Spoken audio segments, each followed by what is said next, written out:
So আমরা আজকে দেখার চেষ্টা করব যে কিভাবে এরকম ফায়ার ইফেক্টটা ইউজ করবেন এবং কিভাবে এটা বানাবেন। অ্যাকচুয়ালি টেক্সটের উপরে মেক করে কিভাবে এটা বানাবেন। আমাদেরকে প্রথমে ফাইল থেকে নতুন একটা ডকুমেন্ট নিতে হবে এবং ডকুমেন্টের সাইজটা আমরা রাখছি হচ্ছে ফিল্ম এন্ড ভিডিওর যে সাইজটা আছে সেই সাইজে রেখে দিচ্ছি।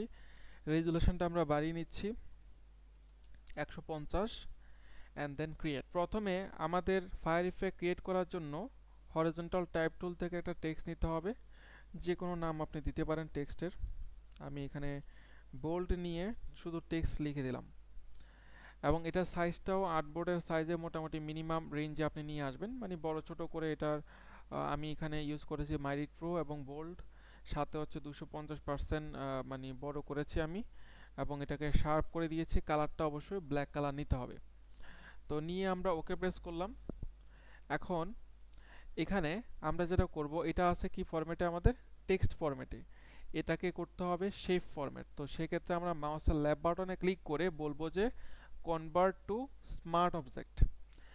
স্মার্ট অবজেক্ট হয়ে যাওয়ার পরে এটা আপনার টেক্সটে থাকবেন, এটা হয়ে যাবে শেপে। সেকেন্ড টাইম আবার আমরা করব কি, রাস্টার করে নেব, কারণ রাস্টার করা ছাড়া আমরা কাজ করতে পারি না।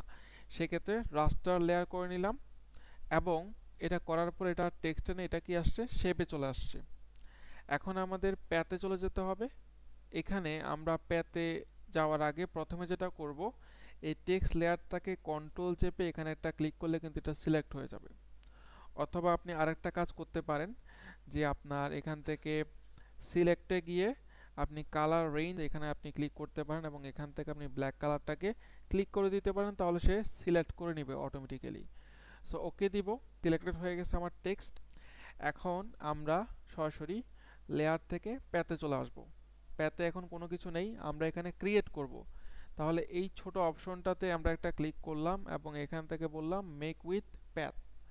এখানে ক্লিক করে আমরা টলারেন্স, মানে হচ্ছে চারো সাইডে যে আমাদের জায়গাটা গ্যাপ থাকবে সেই টলারেন্সটা আমরা 1 করে দিয়ে ওকে প্রেস করব।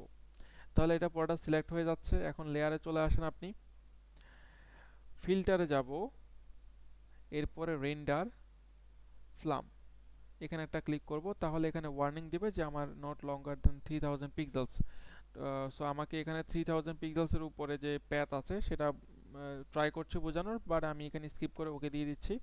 একটু স্লো হতে পারে, 3000-এর উপরে পিক্সেলস গেলে সেটা একটু স্লো হতে পারে, সেই জিনিসটা সে আমাকে দেখাচ্ছে। আচ্ছা, সো ফ্রি সাইড আছে, কাস্টম করা লাগবে, সো বেসিক আছে এবং এখান থেকে আপনি কয়েক ধরনের অপশন পাবেন। যেমন প্রথম অপশনটা দেখি, এটা হচ্ছে ওয়ান ফ্ল্যাম। সো এটা দিয়ে যদি আমি অ্যাপ্লাই করি তাহলে এটা এরকম হয়ে যাবে। দেখেন, এটা একটু সময় নেবে বিকজ অফ এটা একটু বড় সাইজ, ঠিক আছে। সো আমরা এটাকে যখনই চেঞ্জ করব এটা কিন্তু চেঞ্জ হবে, ইফেক্টটা একটু সময় নেবে। তা আমরা এখানে মাল্টিপল ফ্রেম রেট যেটা আছে সেটা দিয়েও করতে পারি। মাল্টিপল হলে এরকম হয়ে যাবে, অনেকগুলা হয়ে যাবে, অনেকগুলা ফায়ার ইফেক্ট একসাথে দেখা যাবে। এই যে এরকম করে দিতে পারেন। এটাকে আমরা চাইলে উইথ এবং হাইট কাস্টমাইজ করে দিতে পারি। আবার এখানে আপনি এখানে মাল্টিপল ফ্রেম প্যাথ ডিটেকশন, এখানে যদি এটা ক্লিক করেন তাহলে এরকম হয়ে যাবে ফায়ার ইফেক্টটা। এইটাকে যদি আপনি ছোট করে দেন, একটু সময় নিয়ে দেখাবে, এরকম টাইপের একটা স্টাইল দেখাবে, সুন্দর একটা স্টাইল দেখাবে।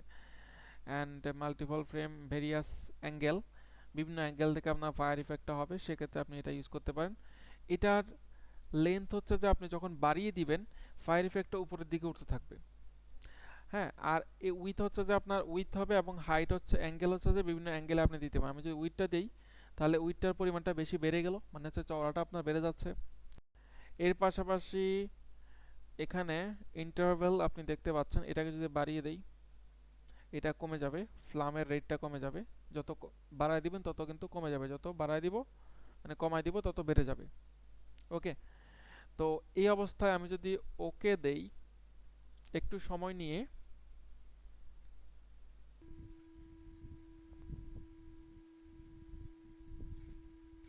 এই যে অ্যাপ্লাই হয়ে গেল। একটু সময় নিয়ে এটা কিন্তু অ্যাপ্লাই হয়ে যাবে। যখনই অ্যাপ্লাই হয়ে যাবে আপনি আর কি কাজ, আপনি এখানে দেখেন প্যাডটা কিন্তু এখনও সিলেক্টেড আছে না? তো এই প্যাডটা যখন সিলেক্টেড থাকবে আপনি কন্ট্রোল এবং এন্টার প্রেস করবেন সিলেকশনটা আরও ডিপলি সিলেক্ট করার জন্য। এরপরে কন্ট্রোল ডি দিয়ে আমরা ডিসিলেক্ট করে ফেলবো।